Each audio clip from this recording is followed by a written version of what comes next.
தமிழக மக்களோட உயிர்நாடி பிரச்சனைக்காக எதிர்க்கட்சி தலைவரான உதயநிதி ஸ்டாலின் சட்டசபையில மக்களுக்காக பேசி அனைத்து கட்சி கூட்டத்தை கூட்டுங்கன்னு தொடர்ச்சியா சொல்லியுமே எனக்கு ஜனமா பணமான்னு கேட்டா ஜனந்தாண்டா முக்கியம்னு பொது வெளியில வாய்க்கிழிய பேசக்கூடிய முதலமைச்சர் விஜய் இப்ப இந்த சட்டமன்றத்துல அனைத்து கட்சி கூட்டத்தை கூட்டுங்கன்னு சொன்னதுக்கு வாயை மூடிட்டு இருக்காரு. அவரோட அமைச்சர்களுமே வாயை மூடிட்டு இருக்காங்க. அனைத்து கட்சி கூட்டத்தை மட்டும் தாவேகா கூட்டுனா அவங்களோட கட்சியே இருக்கிற இடம் தெரியாம தமிழகத்துல அழிஞ்சு போயிரும். அந்த காரணத்துக்காக தான் அனைத்து கட்சி கூட்டத்தை கூட்டாம நழுவி ஓடிக்கிட்டு இருக்காங்க. பயந்து பம்புறாங்கன்னு கூட குற்றச்சாட்டுகள் இருக்கு. அனைத்து கட்சி கூட்டத்தை தாவேகா கூட்டாம இருக்கிறதுக்கு பின்னாடி இருக்கக்கூடிய முக்கியமான மிகப்பெரிய அரசியல் காரணம் என்னங்கிறத நியூஸ் பிளிக்ஸ் ரிப்போர்ட்ல விரிவா பார்த்திடலாம். ஆச்சி மசாலா எந்த சமையலும் ருசி தேடும் ரகசியம் 20 ரூபாய். உங்கள் சத்யாவில் இப்பொழுது ஆடி அதிரடி தள்ளுபடி.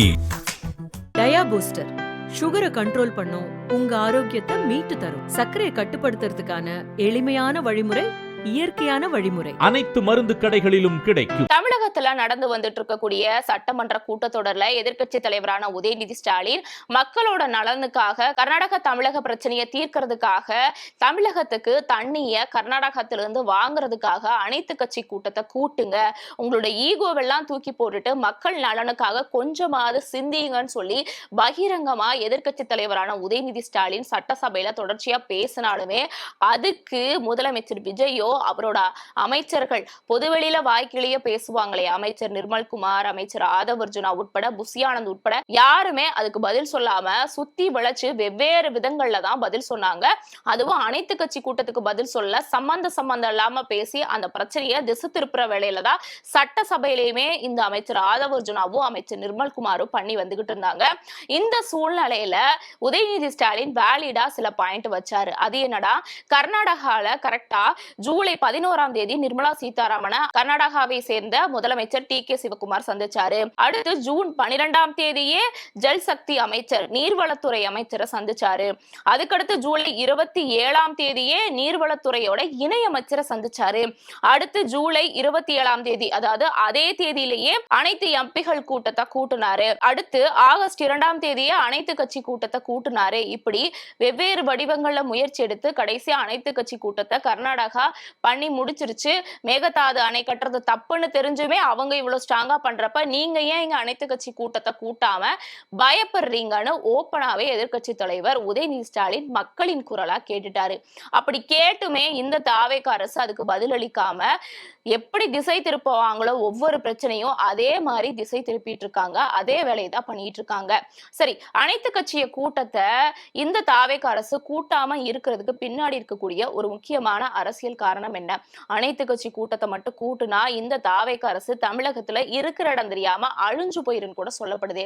அது எதனால அப்படி சொல்லப்படுது அப்படின்னா ஒரே ஒரு காரணம் தான். திமுக ஒரு தீய சக்தி, திமுக ஒரு தீய சக்தின்னு திரும்ப திரும்ப சொல்லி சொல்லி சொல்லி எப்படியோ ஆட்சியை புடிச்சிருக்கக்கூடிய இந்த தாவேகா அரசுக்கு ஒருவேளை இந்த அனைத்து கட்சி கூட்டத்தை கூட்டுறாங்க அப்படின்னா அது சுக்குநூறா நொறுங்கிருமோ, அதாவது எதிரையோடையே இந்த தாவேகா சமமா போதோ அப்படின்னு மக்கள் நினைச்சு அதை உடைச்சிருவாங்களோ, அந்த நம்பிக்கை பிரேக் ஆயிருமோ, அவங்களோட ஓட்டு அடிவாங்குமோ அப்படிங்கிற காரணத்துக்காக மட்டுமே இந்த தாவேகா அரசு அனைத்து கட்சி கூட்டத்தை கூட்டாம இருக்குன்னு சொல்லப்படுது.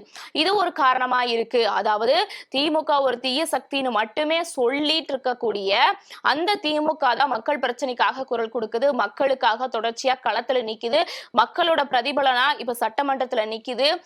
உதயநிதிய காழ்ப்புணர்ச்சியின் காரணமாக ஜெயில தூக்கி போட்டு அரஸ்ட் பண்ணாலுமே ஒரு பக்கத்துல மக்கள் நலனுக்காக சட்டசபையில வந்து வாங்க எல்லாரும் ஒரே இடத்துல நில்லுங்க, மக்களுக்காக போராடுவோம்னு சொல்லி கூப்பிடக்கூடிய உதயநிதி ஸ்டாலின் அவரோட கோரிக்கையை இந்த தாவேகா அரசு செவிமடுத்துருச்சு அப்படின்னா இவங்க ஒண்ணு உருட்டி வச்சிருக்காங்களே, திமுக ஒரு தீய சக்தி, தமிழகத்திலேயே அதுதான் மோசமான சக்தி, அது மட்டும் ரொம்ப டேஞ்சர், அது பக்கத்துல போயிடாதீங்க, நாங்கதான் தூய சக்தின்னு ஒரு கதை கட்டி வச்சிருக்காருல, அது எல்லாமே பாதிக்கப்பட்டுருமோன்னு ஒரு காரணத்துக்காக தான் இந்த அனைத்து கட்சி கூட்டத்தை கூட்டாம இருக்காங்கன்னு சொல்லப்படுது. இன்னொரு காரணமா என்ன சொல்லப்படுதுன்னா வரக்கூடிய இடைத்தேர்தலையும் உள்ளாட்சி தேர்தலையும் தாவேக்காவோட ஓட்டு வங்கி சரியும். ஏன் அப்படின்னா, அதாவது எந்த ஒரு கட்சியுமே ஆப்போசிட்ல இருந்தாதான் மக்கள் ஒரு கட்சி இல்லாம இன்னொரு கட்சிக்கு ஓட்டு போடுவாங்க. அந்த சூழல்ல மக்கள் நலனுக்காக இது எல்லாத்தையும் பிரேக் பண்ணி திமுக இறங்கி வர பட்சத்துக்கு தாவேக்காவும் ஒண்ணு சேர்ந்து அனைத்து கட்சி கூட்டத்தை கூட்டுறாங்க, அது மீடியாக்கள்ல வீடியோவா வெளியே வருது, எல்லாரும் சமாதானம் ஆயிட்டாங்க அப்படிங்கிற மாதிரி தெரிய வந்துச்சுன்னா வரக்கூடிய இடைத்தேர்தல்ல எப்படியாவது ஜெயிச்சிடணும்னு சொல்லி அதிமுக இருக்கக்கூடிய கட்சியினரை அவங்க எம்எல்ஏ பதவியை ராஜினாமா பண்ண வச்சு குதிரை பேரம் மூலியமா தன்னோட கட்சியில போட்டிருக்கக்கூடிய தாவேக்காவுக்கு இடைத்தேர்தல்ல ஓட்டு கிடைக்காம போயிருமோ, திமுக ஜெயிச்சிருமோ, திமுக ஸ்டார் ஆயிருமோ அப்படிங்கிற காரணத்துக்காக தான் இந்த அனைத்து கட்சி கூட்டத்தை கூட்டாம இருக்காங்க. இன்னொரு காரணம் என்னன்னா, அதுக்கடுத்து உள்ளாட்சி தேர்தல் வரும். உள்ளாட்சி தேர்தலை பொறுத்த வரைக்கும் தமிழகத்துல உயிர்நாடியான தேர்தல். அந்த தேர்தல்ல யாரு அதிக அளவுல ஓட்டு எடுக்கிறாங்களோ அவங்கதான் உள்ளூர்ல கட்சி பலமாகிற அளவுக்கு ஒரு முக்கியமான ஆளா இருப்பாங்க. சோ அந்த வகையில உள்ளாட்சி தேர்தலை கணக்கு பண்ணி தான் அதிமுக இருக்கக்கூடிய இப்ப சிட்டிங் எம்எல்ஏவா இல்லைனாலும் முன்னாள் அமைச்சர்களான கடம்பூர் ராஜு இந்த மாதிரியான ஆட்களை எல்லாம் பிடிச்சி இப்போ இந்த தாவேக்கால போட்டிருக்காங்க, ஆதவர்ஜுனா உட்பட எல்லாருமே. சோ அந்த கால்குலேஷனும் அடி வாங்குமோ, அதாவது மக்கள் நலனை விட நம்மளோட கட்சி நலன் கட்டுருமோ அப்படிங்கிற ஒரு காரணத்துக்காக, முழுக்க ஒரு சுயநல காரணத்துக்காக மட்டும்தான் இந்த தாவேக்கா இப்படி அனைத்து கட்சி கூட்டத்தை கூட்டாம இருக்கு. சட்டசபையில அனைத்து கட்சி கூட்டத்தை கூட்டுங்கன்னு உதயநிதி ஸ்டாலின் சொல்லியுமே அதுக்கு செவிமடுக்காம இந்த தாவேக்கா அரசு டிமிக்கி கொடுக்குது, அதை திசை திருப்புற மாதிரி பேசுது அப்படின்னா இதுல இருந்தே தெரிய வருது மக்கள் நலனை விட இந்த தாவேக்கா அரசுக்கு தன்னோட சுயநலம் தான் முக்கியம், தன்னோட கட்சி நலன் தான் முக்கியம்.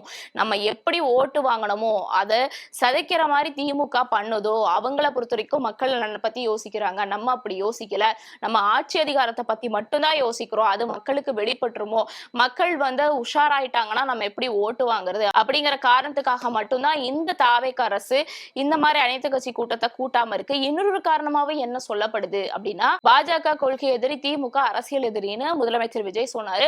ஆனா கொள்கை எதிரிய பத்தி எந்த இடத்துலயுமே வாய் திறக்காம பாஜகங்கிற வார்த்தையை கூட இந்த 3 மாசத்துல எங்கேயுமே சொல்லாம நழுவி போயிட்டு இருக்காரு. அவரோட தொண்டர்களுமே திமுகவை மட்டும்தான் மையப்படுத்தி பேசிக்கிட்டு இருக்காங்க. சோ இந்த சூழல்ல தொண்டர்கள் மத்தியிலையும் நம்ம அம்பலப்பட்டுருவோமோ, அப்ப திமுக பொறுத்த வரைக்கும் மக்களுக்காக போராடுற கட்சின்னு எல்லாருக்கும் தெரிய வந்துருமோ, அவங்க ஹீரோவாயிட்டு நம்ம டம்மி ஆயிருவோம்னு திரைப்படங்கள்ல எல்லாம் எப்படி இவங்க ப்ரொமோட் பண்ணுவாங்களோ, அதாவது தன்னை விட காம்படிட்டரா இருக்கக்கூடிய ஹீரோ ஆயிடக்கூடாது பொதுமக்கள் மத்தியில அப்படிங்கிறதுக்காக எப்படி ஒரு வேலை பார்ப்பாங்களோ அதே சினிமா பாணியா தான் இந்த முதலமைச்சர் விஜயும் இந்த அரசியல் களத்துல பயன்படுத்திட்டு வந்துட்டு இருக்காரு அப்படிங்கறதே தெரிய வருது. இந்த காவேரி பிரச்சனை மட்டும் இல்லாம இந்த பட்ஜெட் தாக்கலின் போது கூட முதலமைச்சர் விஜயோட அரசு பல நலத்திட்டங்களை சொன்னாங்க. ஆனா அதுல எல்லாமே பெயர் மாற்றம் பண்ணப்பட்டதுதான். அதாவது திமுக ஆட்சியில இருந்ததை தான் அப்படியே தூக்கி இதுல போட்டு வச்சிருந்தாங்க. பெயர் மாற்றம் பண்ணது மட்டும் இல்லாம அவங்க அறிவிச்ச திட்டங்கள், அதாவது புதுமண பெண்களுக்கு 1 பவுன் நகை அப்புறம் ஒரு புடவை தருவன்னு சொல்லியிருந்தாங்க. அதோட பட்ஜெட் மொத்தமா 2000 கோடி வரும். ஆனா இவங்க 700 கோடி தான் போட்டு வச்சிருக்காங்க. சோ அப்ப மக்களை ஏமாத்துறதுக்கான வேலையில இவங்க ஈடுபடுறாங்களா அப்படிங்கிற மாதிரியும் சொல்லப்படுது. பட்ஜெட்லயும் மக்களுக்கு ஓரவஞ்சனை பண்றது, அனைத்து கட்சி கூட்டத்தை கூட்டாம நழுவுறது, இந்த மாதிரியே பண்ணிக்கிட்டு இருந்தா கர்நாடகா கண்டிப்பா மேகதாதானியை கட்டிடுவாங்க. எப்படி முதலமைச்சர் அங்க இருக்கக்கூடிய கர்நாடக முதலமைச்சர் டி.கே. சிவகுமார் சொன்னாரோ, முதலமைச்சர் விஜய் ஒரு ஆளாவே நான் மதிக்கலாவில்ல, டம்மி சிஎம்னு சொன்னாரோ, அதை நிரூபிக்கிற மாதிரி இந்த முதலமைச்சர் விஜயும் பண்ணிட்டு இருக்கிறது தன்னோட அரசியல் நலனுக்காக தமிழக மக்களோட நலனையே அடகு வைக்கிற வேலையில தான் இவர் பார்த்துக்கிட்டு இருக்காரு அப்படிங்கிறது நம்மளுக்கு இதுல இருந்தே தெரிய வருது. சோ ஆக மொத்தத்துல அனைத்து கட்சி கூட்டத்தை தாவேக்கா அரசு கூட்டாம இருக்கிறதுக்கு பின்னாடி இருக்க முழுக்க முக்கியமான காரணம் அவங்களோட அரசியல் லாபம் தான். வரக்கூடிய இடைத்தேர்தலையும் உள்ளாட்சி தேர்தலையும் வெற்றி பெறணும். திமுக ஒரு தீய சக்தின்னு சொல்லி வச்சதை திமுகவே பிரேக் பண்ணிட்டா, அதாவது திமுக மக்களுக்காக யோசிக்கிற கட்சின்னு மக்களுக்கு தெரிஞ்சிருச்சு அப்படின்னா அது கண்டிப்பா அவங்களுக்கு பேக் ஃபயரா தான் அமையும். சோ இடைத்தேர்தலையும் உள்ளாட்சி தேர்தலையும் ஜெயிக்க முடியாம போயிடும் அப்படிங்கிற ஒரு காரணத்துக்காக தான் இந்த தாவேக்கா அரசு அனைத்து கட்சி கூட்டத்தை கூட்டாம இருக்கு அப்படிங்கிறது நம்மளுக்கு இதுல இருந்தே தெரிய வருது. நீங்க என்ன நினைக்கிறீங்க? சட்டசபையில உதயநிதி ஸ்டாலின் முதலமைச்சர் விஜய வச்சு செஞ்சுக்கிட்டு இருக்காரு, அதை எல்லாரும் பார்த்துட்டு தான் இருக்காங்க.